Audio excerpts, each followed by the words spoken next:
my fans only link here a little bit. Or is it only fans? I never remember that. I ruin that joke every time. It's okay. All right, here we go, Awesemo. It's after dark. We can tell these jokes. The blue humor will be coming out potentially. Maybe the blue humor. Smurf jokes. Here we go. Here's a Smurf just for you. Oh my God, what? That worked out. I don't even know why I have that up there. But anyway, we get a little crazy here at night, but we're doing a show. It's Team Eric. The first time that myself, your old pal EMac, Eric McPherson, is being joined by Eric Lindquist. So this is going to be a lot of fun. I am a big fan of the Slate Starter podcast that you and our friend Ryan Rinpack, as you guys know him, are doing. It's been great. It's in good hands. I kind of did that along with Dan Strafford, and the original podcast Once Upon a Time. RotoGrinder's own Dan Bach had the very first podcast. He was a solo podcast, but not too long after he started doing his, Dave Loughran, you know him best as Lofty D, and Dan Strafford came out when they were with Fantasy Insiders, and they did a podcast the night before, but the big joke and wink and a nod was they acted like it was first thing in the morning. So they would always, and their charade got ruined when they'd bring in other guests and they'd say the wrong day because they just say what day it is or say, tomorrow they're going to do this. So there's a little DFS history for you. It's good to be a part of it now. This is exciting.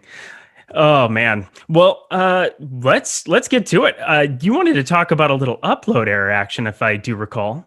We should get right into some analysis. Yeah, let's talk about that real quick as we have people gathering and coming on in, and then we'll jump into the games. We have a 2-game slate. It tips off at 9:30, so we've got you guys for 45 minutes. There's a 9:30 game. There's a 10 o'clock game. There are contests. Let me call up my little sheet here. So DraftKings has, and I took this just before dinner, so some of these may have filled, but for their 2-game slate, they had $300,000 in combined contests. They're doing the Boston and Sacramento game as their showdown game, as is all the other sites that offer 1-game contest. FanDuel has about $175,000 in 2-game contests. Yahoo has their 2-gamer up, and then SuperDraft, they did a 7:30 lock, but they did for the first time ever a single game contest to start the night with that 7 o'clock game, and then they've also started doing late game single game showdown. So they're also doing that Boston and Sacramento game. And the other thing I noticed when I was pulling up Yahoo today, little pop-up came up and said, we now have single game contests. We will be doing them for the big game. So new developments there across the industry. Lots of good stuff going on. Reminder for you guys, tonight's free content that will help you out tonight is the NBA rankings. Today, we also have the PGA player projections. That golf tournament goes off tomorrow. I believe it's 9:20 Eastern time in the morning. So you can check that out. You can also check out just before us. We had Live Before Lock PGA. That was with Ben Rossa and Jason Roslin. That's on the YouTube channel. You guys can listen to that. And then finally, last thing I want to tell you guys about is tennis. So we have the Melbourne tournament that locked at it locks in 12 minutes, 9 o'clock tonight, but it also locks tomorrow at 7, and they're prepping for the Australian Open, which begins February 8th. So I want to remind everybody we have tennis projections. So if there is a sport out there that there's DFS content or DFS gaming for, we have the content here. The other one, we have free college basketball projections and a free daily article for that. That's in beta right now. It's very, very good. I think that's going to be paywall next year, but you definitely want to check that out. Are you dabbling in any of these ancillary sports, Eric, now that you're homebound? Well, I think a little bit of tennis is always a good thing to have in your life. I don't know. It felt like the edge was pretty strong on that when it first got introduced. But there's just a lot of there's a lot of guys who that's like their streets. That's where they dominate at. So it's harder to go in and show up. I say that being a guy who kind of randomly dabbles in the NHL streets and has no idea what he's talking about. So there's that. Getting absolute luck boxes here and there. But otherwise, tennis has been a fun one here and there. I do like watching the Australian Open here on the West Coast. It generally shows up as I'm getting ready to go to bed around 11:30 midnight or so. So it's a nice thing to tune down with. All right. Are we good on the framing? I'm looking at the video. It looks like it might be a little wonky. Just throwing that out there for producer Tyler. I could be on a bad screen here. I was just in the YouTube screen. In any event, I see someone. Oh, no, I don't know. You'll have to check that out. Now I just see the top half of my head, so we'll see. Chat, let us know if that's good. Off to a good start. We're crushing. Welcome to the Late Slate Show, everybody. We're working out the kinks. We're calling out Tyler. Just throwing him under the bus here right off the bat. This is good. He needs to be humbled. This is okay. I'm in the studio thing, so I can see all of the chat. So maybe that's just glitchy today. But I see we only have 18 likes. We have 130 watching. Hit that thumbs up as we get on in here to the analysis. We should have a fair amount of time to talk questions and stuff. I want to make sure that I get all my important things up here. The two things I want to call out, the injuries. Dario Saric, Cameron Payne are out. Abdel Nader I think he's playing tonight. He is questionable.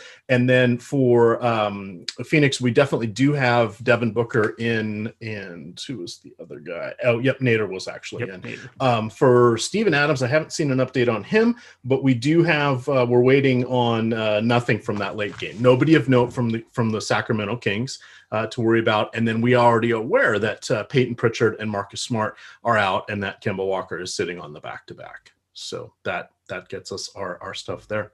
Start us off here with this first game at 9:30. We have Phoenix at New Orleans, the Pelicans. I guess Chris Paul, remember me game? It's not revenge because he played for the Hornets, I believe. It's been a hot second for him for sure. It wasn't even the same franchise. No, it was technically the Charlotte Hornets. It was the New Orleans Hornets.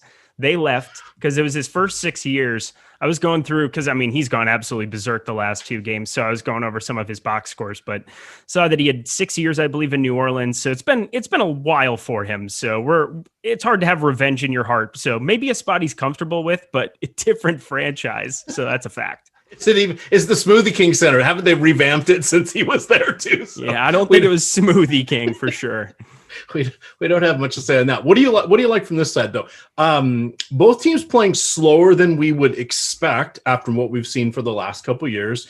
Defense a little bit improved on both sides. They're not the sloppy run and gun teams that we're used to seeing where they were tanking down the stretch of every season. So that's something that we want to keep in our mind. However, 222 over under for them, 224 for the Boston and Sacramento games. So relatively comparable. But outside of that, Phoenix favored on the road by a bucket, which feels about right, I guess, considering there's no crowd and anything like that. How do you want to approach this? Take us through the Devin Booker, Chris Paul backcourt. Is it feeling a little crowded, or does it help that campaign is not in? Well, Chris Paul had Devin Booker come back last game, and he still found a way to go completely bonkers. Threw up a 62.25 DraftKings point game, 28.8% usage, which was great to see that usage kind of stay up there. The one thing we saw early in the season was Devin Booker's assist rate got absolutely obliterated with Chris Paul's addition to this team. And so Devin Booker's just still a tough guy for me to roster at any point in time. 8K is just not it's not reflective of the way that he's been playing within this offense. He's become more efficient, but it's really, really hard to envision getting any shares of Devin Booker. I will say though, if compared to like a 10-game slate, if you were going to have interest in Devin Booker, it's like a lowish owned tournament dart in some kind of a situation. On even a 2-game slate, he's not going to be that owned. I saw in our last run of ownership, this would be the chance and the spot to do it against New Orleans. As good as they've like graded out defensively, I'm not really relying on that being something that's like going to be reliable long term for them. I'm still looking at them being a team that I do want to target going forward. And Chris Paul is just another fantastic play. He continues to be super low owned compared to like what his production has been. But now with Devin Booker back, sure, you could have some apprehension, but like we saw it in the last game, and I have no problems going back to the well again today and going over the field. How are you feeling as we branch out into some of their wing options there? Obviously, DeAndre Ayton is the other solid play. They will definitely need him against the size of the Pelicans front court there. But little Cam Johnson, maybe. Obviously, no Saric. Does anybody stand out? It's like the unknown cast of thousands. It's we'll have you. It's not non-speaking role, so you're not going to get your guild card. But come on over here. We have a spot for you to stand.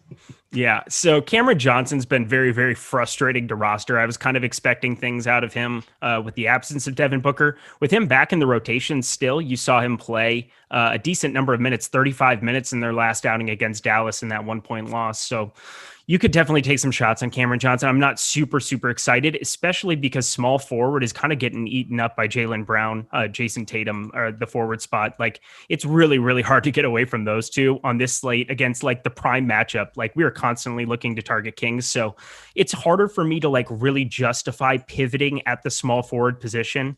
Over on FanDuel, like where you have to roster two as well, like Jaylen Brown's 8,700, which seems like a big tag, but these are still the salaries that they were on the main slate. And so when you're playing 2-game slates over there, it's easier to jam in the studs. It's easier to make it work. Like, it's really hard to envision for me getting off of Jaylen Brown, Brandon Ingram, and Harrison Barnes to go down to Cameron Johnson at 4,400. Sure, it'll give you a different roster construction, but like the amount of point expectation I expect from those three are just so much greater. Mikal Bridges, on the other hand, is somebody that can spike a steals blocks upside. Like, I traditionally think he's just a phenomenal defender in general. And so I do think that like it hasn't necessarily been expressed so far going through his box scores, but like somebody that I think could get on top of that through blocks and steals at some point in time. All right. The funny thing that always I see someone saying Miles Bridges is going off. The other Bridges brother needs to. It's funny. Miles and Mikal Bridges, not related. Neither are Hamidou and Cheikh Diallo, which that one feels like they probably should be. Yeah. Are the Hernan Gomez's related, by the way? The Hernan Gomez's? Yeah. Yes. Willie and Juancho are. They're brothers. I was going to say they're related. So there's that. I'm just thinking of the brotherly stuff. I saw the lovely picture of the holidays on the bench together. That was nice to see. 3 of them hanging out today in Milwaukee. Yeah, I didn't even think about that. Yeah, he had all 3 in that game. I always think like, do you want to like full blow go like at Drew Holiday, who's like the moneymaker of the family? Like, you can't like go super hard on D on him. But I suppose you have to. It's your job. You have to if you're Justin. Yeah. He's your younger brother. He made it to the NBA before you did. That's true. Justin Holiday, University of Washington. That's how I know that. But if he gets nicked up though, mom's gonna have a talking with him. So yes, that. Don't hurt your little brothers. Mm-hmm. All right. Well, kind of moving across the rest of the Phoenix team. I mean, we kind of know what Ayton is. Like, Ayton's a good play in any kind of a situation. 7,400 over at center. So now the big question that we have on this slate is like waiting for the Steven Adams news, because Steven Adams is underpriced on both sites. As I'm looking at it, like I would have a lot of interest in going to him and just kind of like redoing my crunch, because you're going to get him at suppressed ownership. Anytime somebody's got a Q tag next to him, even on these 2-game slates, if that news breaks like at 6:20 out here, so like 10 minutes before lock, you're looking at an opportunity where you're going to get Steven Adams at 5,400, very low owned over on DraftKings, where you can roster two. And then obviously if he's out, Hernan Gomez, we saw kind of take over the blunt end of those minutes. And it wasn't like a blowout by any means either. And I think that that's kind of what's overlooked. Like Jackson Hayes, like you would hope that you would have a bounce back game, but like I would definitely be more interested in going towards Hernan Gomez, who I think has the upper hand to maybe 20-ish, late 20-ish minutes. We just got that information 2 minutes ago. Steven Adams is in the lineup. All righty. Well, in the lineup. There we go. Well, I mean, 5,100 on FanDuel is kind of the main spot that I had him. I had a little bit of exposure today already in the main slate. And for this 2-gamer, like Ayton, Holmes, and then Adams, like I think Adams will definitely be the lower owned of those 3. So I'm just going to try to jam him in over on FanDuel as like an ownership play. Fair enough there. Fair enough. All right.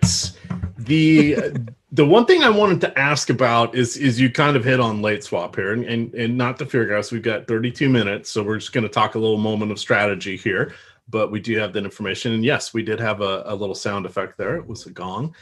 Tyler's on top of it. What are you talking about? That was amazing. It worked out just well. Yes. And I loved it. I'm laughing because sometimes chat gets a little wild. Well, one, we try to finish our thoughts, because if we jump around way too much, especially on the larger shows, it just confuses everything, including us. So we usually try to pick our spots when we need to have news. If it was close to lock, of course, we would break for that.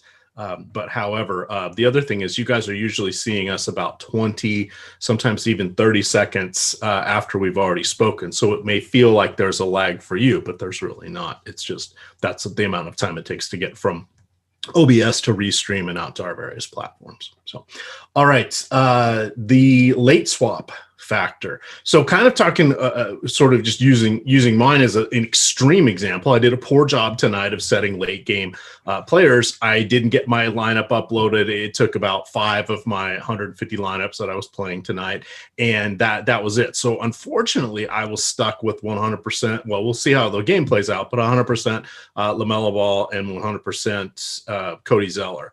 Sometimes things work out in your favor. Sometimes they don't. Thankfully, and I had just clicked a bunch of buttons. Thankfully, they were players who were starting.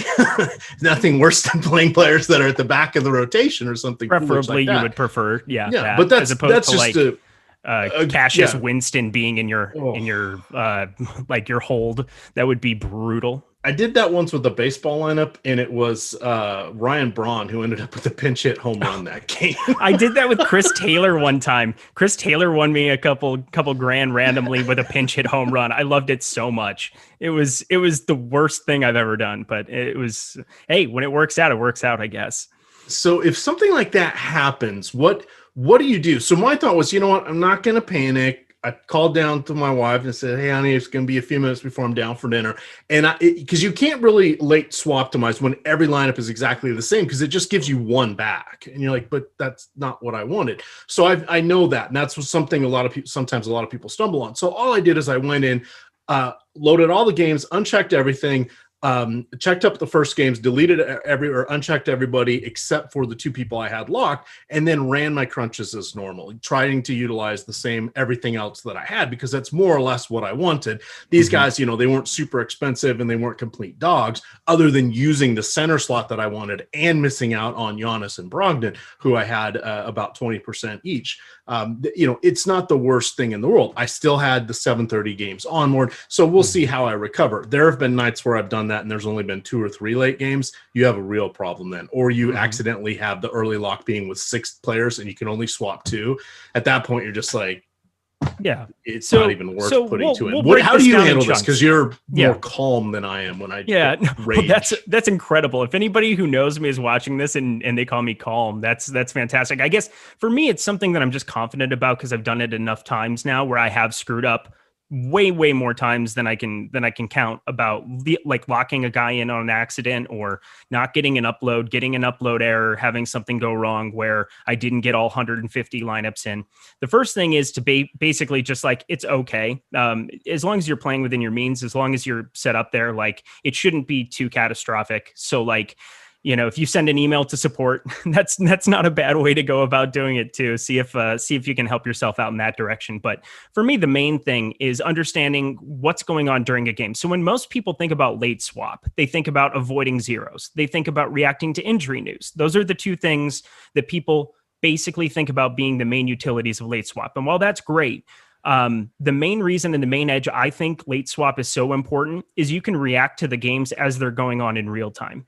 And you can react to your lineups, how they're doing in real time. So if I have a lineup that's absolutely smashing with Sabonis, Embiid, Giannis, and then a bunch of like cheaper guys that are going off right now, you have Elf Payton, who I saw it was Elf on the Shelf night a little bit. Or if you have Hamidou Diallo, who goes for 35. If you're sitting there and you have your last piece, it doesn't really matter if it's Jaylen Brown or Jason Tatum. Like that's a fantastic place to be in because they're both fantastic plays, and ownership doesn't really matter at that point in time because that's the best available play for your lineup.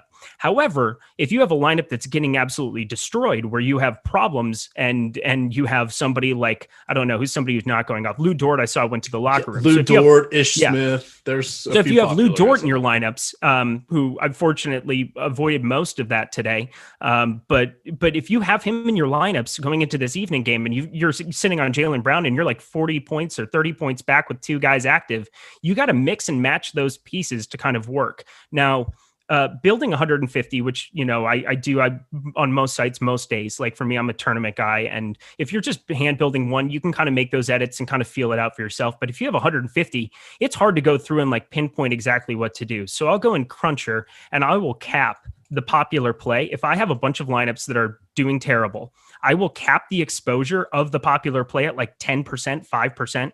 Like Brown and Tatum, you would expect to be a little bit more owned today. But like I will cap them at that number. I'll re-crunch. I'll see what pops out. And I will hand edit some of the other ones that I feel might be too chalky in that situation. I think that's a good way of quickly being able to edit without thinking too much about it, to be able to like really target in on plays that might be lower owned, that can give you a little bit of an edge, where if Brown and Tatum go for 25 or 30 and have like a bottom range of outcome day, you can salvage some lineups. And in the long run, it seems a little boring to try to be salvaging lineups, or maybe you just think that it's a wash and it doesn't matter, but like that money adds up over time, and making the effort to go through and to really focus on that part of your process, which isn't the sexy part of winning 100K or having a live sweat where you finish top 10 in something. And like, that's the easy stuff. Like, we can all be able to sit and coast when we have a good lineup, but being able to put the time in to be able to save $10, $20, a couple $1,000, depending on what volume you're playing,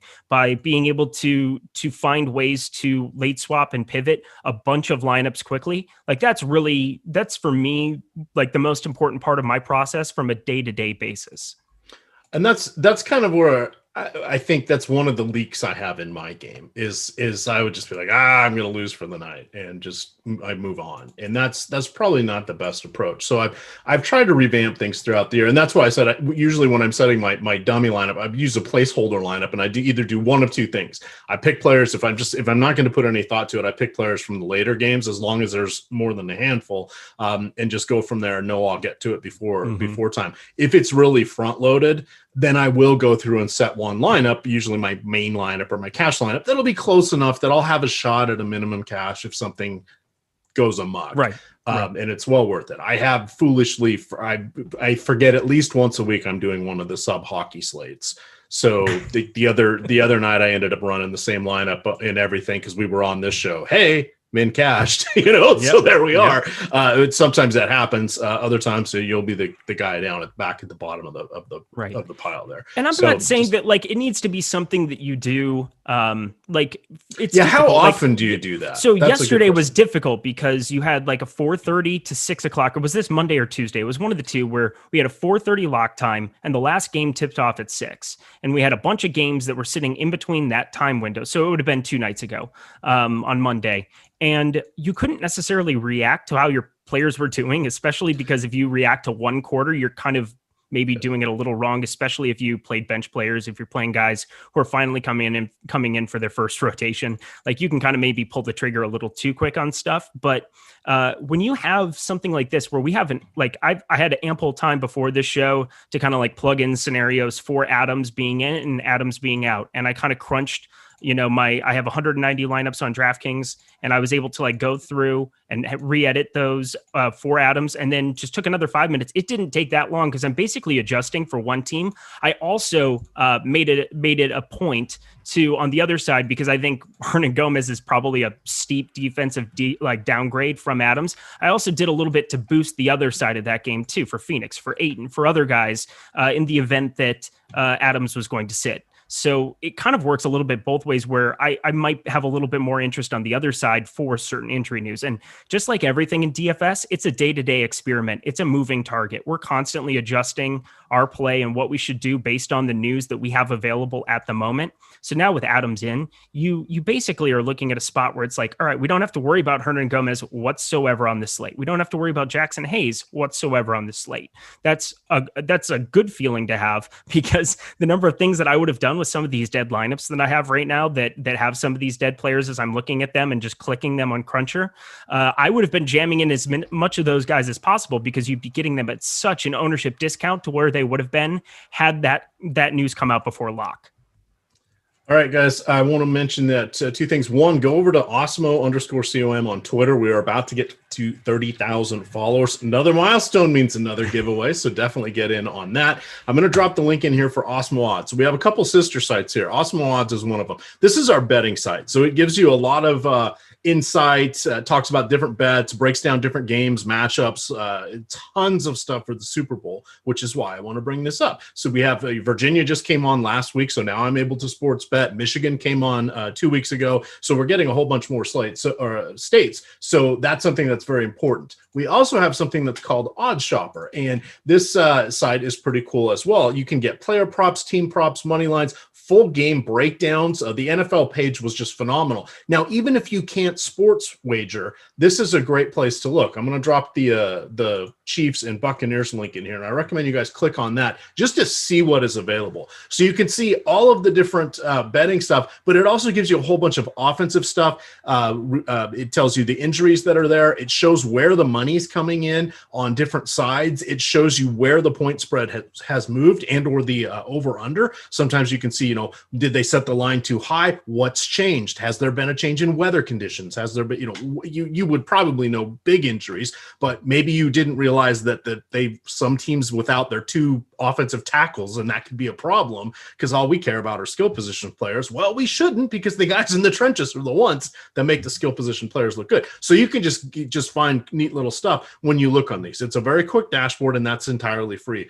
for you guys. The other thing that's cool about it is it shows you from 4 different sports books all of the odds. So like if you go click on player props, you can go over there and you can see. So I'm going to click on that, and you can see touchdowns. So I can see that Sugar House, MGM, PointsBet, and I don't know, William Hill is on there for that particular one. They also have DK and FanDuel as well. So it shows you who has the best odds, who has the best line. Maybe you want the under and it's 2.5, but you can get it somewhere else where it's 3 for most passing touchdowns or Tom Brady passing touchdowns or something, right? But then you got to pay the juice high or low on the other side. So this does all the heavy lifting for you. These are the little percentages that you want to think about, because every 2 or 3 or 4% that you can save yourself on this is just pure profit coming off the bottom line. And it's very, very hard to make money in this space. This gives you a fighting chance, at least to have fun. And if not, hold off on the redeposits. So wanted to put that one in there. All right, let's get on to the next game here. How many Celtics or too many Celtics was the first question. If you were playing the 2-game slate only, how high would you go on Brown and Tatum? 70%? Well, it's 80%? Not even necessarily like how many is too many Celtics. I think too few is having, if you have less than 2 Celtics in your lineup, you're probably doing it wrong on the late slate. Just we're looking at this matchup against Sacramento, and there's no defensive resistance. I'm kind of surprised that the total is only like sitting in that 223 range.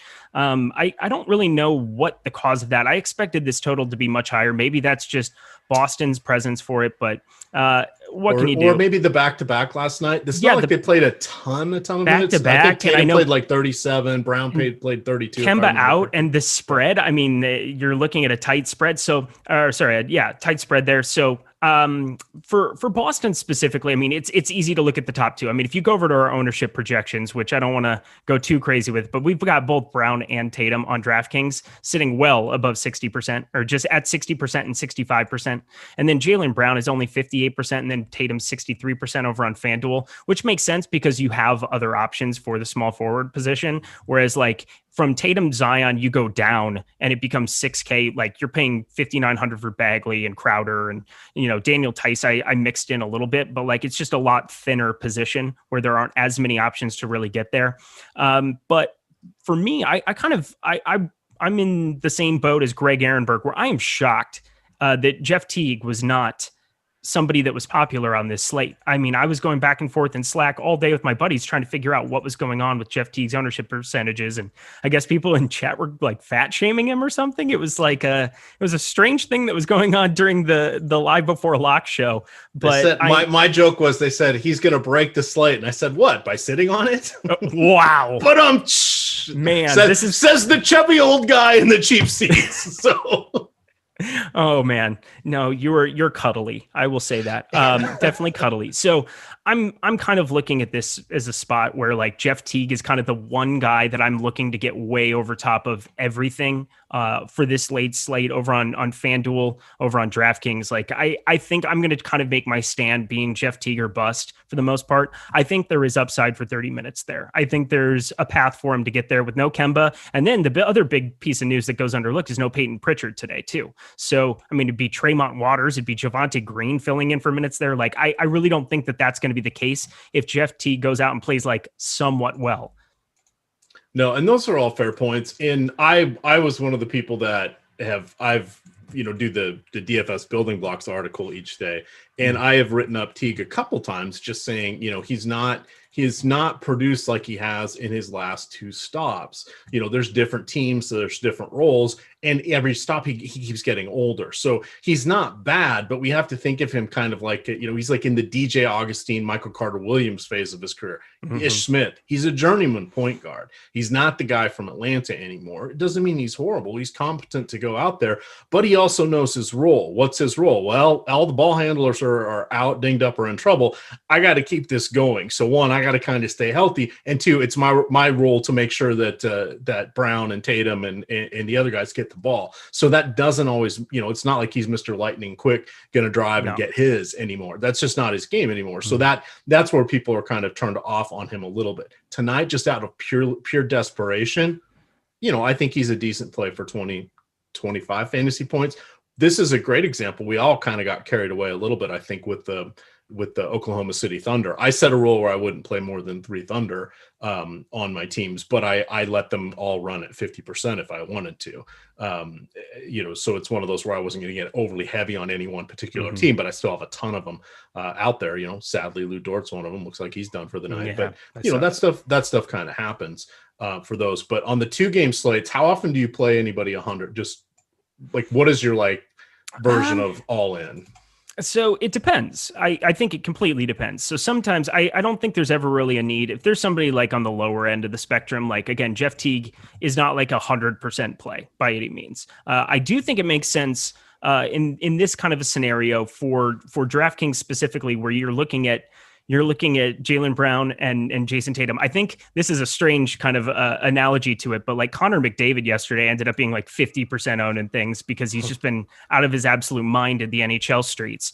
And so it's kind of figuring what to do with him and figuring out like whether to stack him, whether to do certain things individually with him to get him. And he ended up failing. And I had 100% of him and I knew I was going to lose. If I had played like 50% of him, I definitely would have stacked him in certain ways. So like, I guess it's not like the perfect analogy for it, but like when you have such a good piece and you have a play that's like so much better than the field, and we have 2 of them in Jaylen Brown and Jason Tatum on this late slate, I think it makes a lot of sense to just either lock in your night one way or the other, being like, I'm just going to hope that they don't go off and completely hit the full fade button. I think it also makes sense to just go way overweight, which is what I'm planning to do. I just don't feel comfortable against the Kings fading 2 guys without Kemba Walker there that are going to soak up all that production. So I'm kind of going to that direction, but we're talking GPPs and we're talking tournaments and you're trying to finish first and you kind of have to make certain plays. So if I'm going super chalky in that direction, I got to figure out ways to pivot. And I have a couple of like lower owned guys that I'm interested in. I'm taking some flyers on Hassan Whiteside on DraftKings. I'm making some things work in that direction so I can incur more risk in order to play those 2 plays and not be super overlapped with the rest of the field. I see someone in chat saying, and they did cite their source. I don't have that particular source, but they were saying that there's a chance Mikal Bridges may go to the bench. The last I saw is he is in the starting lineup. If so, the starting lineup is Paul, Booker, Bridges, Johnson, Ayton. We of course have News God on the case, and I see he's in chat as well. So shout out to News God because thank you. He does all this heavy lifting that makes life easier for us. What a stud. Yeah. And then 2, he'll let us know who's going to start, and that game starts in 12 minutes. So we do have time to make changes. Here's the kind of the thing on that one. If he's coming off the bench, does that dramatically change? And if he were to come off the bench, see, I get worried because for me, it's a thing about minutes. Like it has less to do, like obviously, second unit run with the Suns. Like what's the difference between that? Like you're basically trying to avoid Booker and Paul and Ayton on the floor. So yeah, you could come in there and maybe have more free reign to chuck or something of that sort. I'm just worried about the minutes if you were to not start because he's been playing 32. He played 38 last time out. So if that becomes 32, 31, you're going to see some staggering between Paul and Booker. We have all year. So it doesn't necessarily boost his profile that well, maybe for his first run, but like the rest of the game after his first stand, if he were to be coming off the bench, he's going to have at least 2 of those guys on the floor between Ayton, Booker, and Paul pretty much the entire time. So like I would definitely downgrade Bridges in the scenario that he was coming off the bench. Right. And that's just, it's one that I hate to overreact to any of these, and especially on the 2-game slate, because all it takes is somebody to get in foul trouble or do something silly or turn their ankle, and all of a sudden everything's but Bridges himself is a guy who's not a high usage guy as it is. He's been sitting under 20% pretty much every game this entire season. I'm looking at his last couple. We've got 18.7 in those 38 minutes. Only put up 21.5, so didn't meet expectations there either. Just going through this bottom spot, like he's just not somebody who profiles great. 0.85 fantasy points per minute over on DraftKings for the year. Not something that I'm super enthralled to like reach for. I mean, on FanDuel, it made sense to have maybe a couple shares because he could maybe back himself into a couple steals or blocks here or there just because he's such a good defender. But man, I would have a tough time rostering him at all if he came off the bench, because that ownership wouldn't change so much in the next 10 minutes that he wouldn't be owned. Like he'd still be somewhat owned. Right. Anything else you want to mention from the Celtics side there? A little bit of Wanamaker maybe tonight. Yes. I'm just trying to think deep down the bench. Well, Brad Wanamaker's over on Golden State right now. So because he played them last night. Okay. There we go. Brain freeze. No, you're okay. I've done. I was talking about his revenge last night. I guess he stayed in Golden State. He likes it. You've earned the right to be able to make a mistake here or there on a guy that can slip your mind. That's fine. I mean, it's Tremont Waters and Carson Edwards that are backing up Jeff Teague. That's, I guess, the main reason that I'm so like bullish, I guess, on Jeff Teague in this spot. Now, again, he just gives you a different kind of a roster construction too, having a point guard that's 4,700 as opposed to rostering those top end guys that are just like De'Aaron Fox, Chris Paul. The one guy that I guess I would want to say before we get too thin on time, I'm definitely way over the field on Eric Bledsoe. I really like the way that he's been playing of late. I like the fact, I mean, he didn't like do anything spectacular. 17.2% usage rating in his 36 minutes, only put up 24 fantasy points against the Kings, which was disappointing. But we've seen multiple outings where if he gets it going, like he's kind of like on the hot hand approach. We've seen 2 of the last 4 we spiked a serious upside, and at under 6K, he's like one of the few guys in that range that I'm really like super excited to like have some tournament leverage on. All right. For me, it's Halliburton is where I'm kind of going on that team. So Iowa State, I'm there with you. I like that very much. So we shall see. We shall see. I'm going to load up my player cards here, or my player projections, and start doing some late slate crunches. We have 9 minutes to go here. Are you looking good for what you're trying to do? Are you? I'm learning to do this a little bit better. I'm starting to get it down on the fly. I guess I wanted to just touch base on Sacramento for a second. I'll let you hammer out your lineups here for a minute. So Sacramento is obviously a team where getting closer to, they're basically at full strength for the most part. De'Aaron Fox, 8,200 over on FanDuel. It's going to be tough for me to get away from him and Chris Paul in a lot of those lineups. I'm going to pair one of those 2 with Jeff Teague in a lot of them and kind of rotate those 3 a lot. Because I do want to get up and just make sure that I lock in those top 2 power forwards. I'm off of the Bagley train, 5,500. We're also seeing Hassan Whiteside start to like sneak into those minutes a little bit. I was really on Bagley quite a bit when he was basically playing up as the backup 5 for Rashawn Holmes in the absence of Hassan Whiteside. But now that he's back, we've seen those minutes kind of like start to sneak up in some spots. He's had two games of 20 minutes in the last 3, only 14 and a half against the Pellies the other night, but they didn't really need him in that spot with Zion. And then Adams, I believe, was out as well. So they were a little bit smaller than they normally would have been with Adams. So I like taking some shots with Whiteside, but definitely light on Bagley for me. And then the last guy that I'm a little bit over the field on is Harrison Barnes, who just kind of looks like a different Harrison Barnes. You're locking in so many minutes on that team right now with him, 37, 36, 40 the last time out. The usage is still not going to be there entirely, but he's definitely still getting the shot attempts there. 14, 8, 13, 11, 13, the last 5. So I'm excited about getting some Harrison Barnes in my life. I'm going to be a little overweight on him as well. All right. I'm just going to hit crunch, let it ride, see what happens. That was like the perfect amount of time. I tried. Yeah, and on the late slates, I'm more focused because there's only 2 games. You're kind of built in game stacking anyway. Yeah. So what I generally do on these is I pick who I'm going over the field on and who I'm going under the field on dramatically, and then I just let it run, and I'll take a peek and see what happens. That's a nice way to do it. Yeah, because you put in a little. It's too hard. Now, when you're talking showdown, you can take that approach. If you're only building 1 or 2 lineups, then tell a story, do something, set something up to give yourself that example. That was one thing I wanted to hit on here. So it doesn't look like we have any breaking news. You can, if someone's 50% owned on the field, and this is important on the late slates, the smaller slates, you can get over on the field, even if you're matching the field with those percentages. It's how you're using that player within your player portfolio and who you're pairing them with and or against. So you can make yours count for more because you're going to get that synergy or the other help. And by more, I mean, you can get like a 10%, like you could make yours look like 60% against the field. Because remember, the field generally is scattershot. Yes, there are the good players that know what they're doing. And then there's the people just like me, just push the button. There we go. I'd set everything else up. So we'll see where it lands. I do not consider you in that second group. I think you says the guy who's playing 100% Zeller and Lonzo Ball. Well, mistakes happen. Mistakes were made. Yeah, mistakes were made. Eric and Eric. Yeah. So, I mean, I guess for the most part, for a 2-game slate, there aren't like a ton of rules that need to be like considered.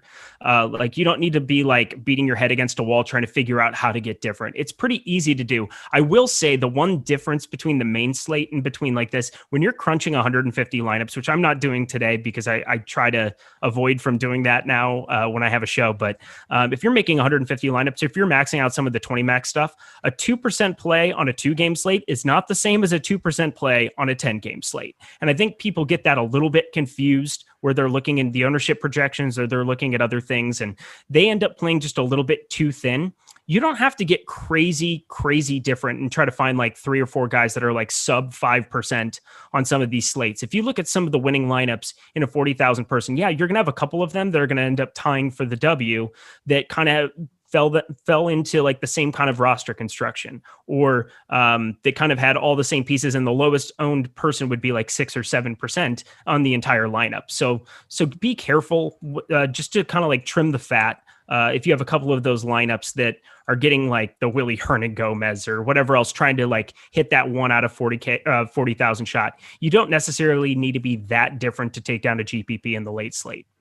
What do you set your randomness and I'm not as worried. What do you set your uniques to on the late slate? So late slate, I generally keep it at 1 because I think you end up getting same thing we were talking about. If you get 2 and you start overlapping, again, I'm not going crazy volume for some of the late slates. And so for me, I like to kind of have my core of guys that I'm going to be overweight on. I like kind of like rotating around and I like hitting with my core, or I like, whatever else. And sometimes too, when you get to the 2 or 3 random with 150, it can look really, really gross quickly and kind of lean towards that, having too much exposure to that bottom end of plays that I wouldn't want. So I would either take out all the plays I just didn't want, period, and then go to 2 uniques, or I would keep it at 1 just for the sake of like planning that in and make sure that I didn't go crazy on the randomness either. Yeah, and I just went and looked at those because I realized I hadn't changed mine. And yeah, it gets real ugly. All of a sudden, you're getting the guys that are set literally at 0.01 if you haven't zeroed them out, or so. Like now I've got Semi Ojeleye or Langston Galloway in some lineups. Yeah, and you don't. Okay, that's not who I want, but that's who's going in there right now. But it's one of those where you're like, really, I really just did that. That seems less than optimal in my opinion.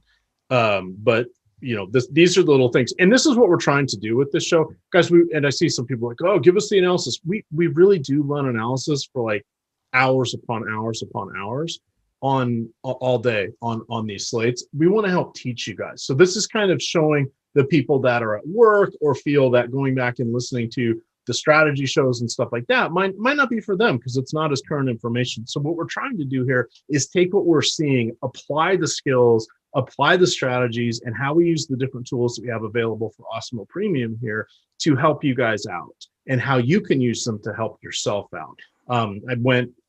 I'm just making sure there's nothing overly crazy here.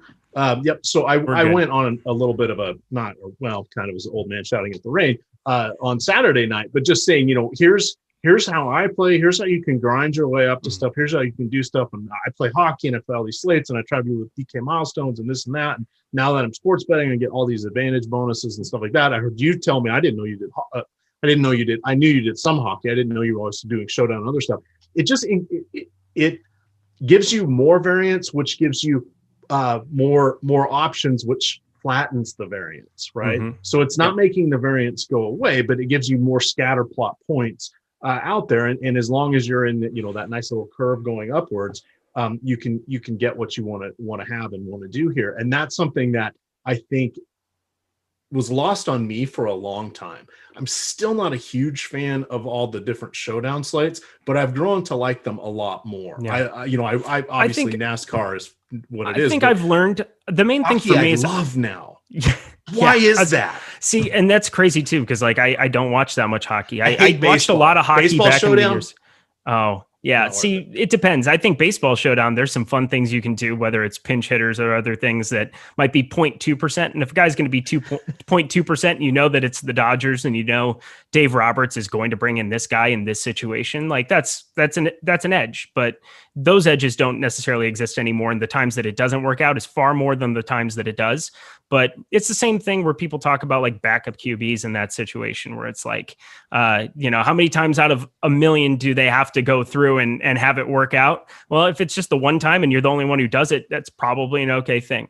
But yeah, you're 100% right. For me, it's not even necessarily like trying to have like a upward curve. For me, I want to see the spikes. Like being a GPP guy, you're going to lose more times than you win. That's just a fact. That is the way that it is. And if somebody tells you otherwise, they're probably lying. So you have to make sure that you're getting the information from somebody like Alex or somebody like Rinpack who tells you the way that it is and the way they have a template of what works. They've proven it. They've proven it day in, day out by being a part of different lineups and being a part of different being a part of all these different slates, and they just continue to produce. And so I guess I'm trying to do that in the small stakes and work my way up in different ways. And, it's been a fun ride so far to be able to do the podcast with Rinpack and just kind of like really take in his notes every single day. I'm very, very lucky to get to do that.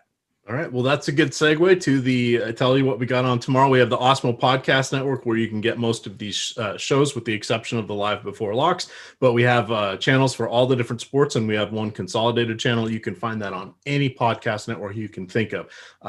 Google Play, the Apple Store, Podbean, anything you can think of. Spreaker, Spotify, all that stuff. We're there. 10 a.m. we start this all over. Well, after this show, Eric just mentioned he and Rinpack are going to put out the Slate Starter podcast, which I like to listen to when I get a chance in the mornings. At 10 a.m., we're going to have Adam Kaufman and Josh Engelman breaking down the slate. 11 a.m., we have the strategy show for NFL with Laffy and Matt Savoca. 4 o'clock, premium show.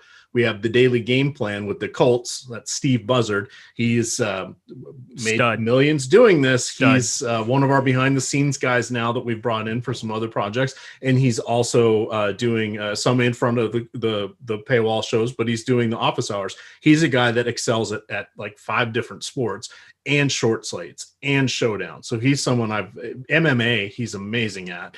So he got a finance background. He's super smart. These are the shows I learn a lot on now because it's like that advanced course. And even if you're just watching it and it not necessarily may apply to that slate, you can see tricks that they're doing. And then you can apply those. Then 4 o'clock, we have for free the NHL Strategy Show, Jay Carr and T. McBee. 5:30, Deeper Dive with Laffy and Adam. 6:30, Live Before Lock with Greg and Josh. There is going to be a Jock Market segment after Lock for about 25 minutes. And then 8 o'clock, we got the MMA Strategy Show, Jason Floyd and Pete the Heat Rogers. And then we're back to the Slate Starter with Eric Lindquist and Rinpack. But check that out on the Awesemo Podcast Network. And if you want to watch golf, remember, that is on our channel right now as well. That was recorded just before that. So with that, we're going to get on out of here. Eric, what is your Twitter handle? My Twitter handle it's very confusing. It's at Eric Lindquist. Very nice. There it is. Yeah. I didn't know if there was a DFS on that, but you got the unique name. There were other EMacs when I got in there early and claimed it. So it's just my name, boring my name. All right, perfect. So I am at EMac DFS, and of course it is Awesemo _COM. With that, gamers, good luck.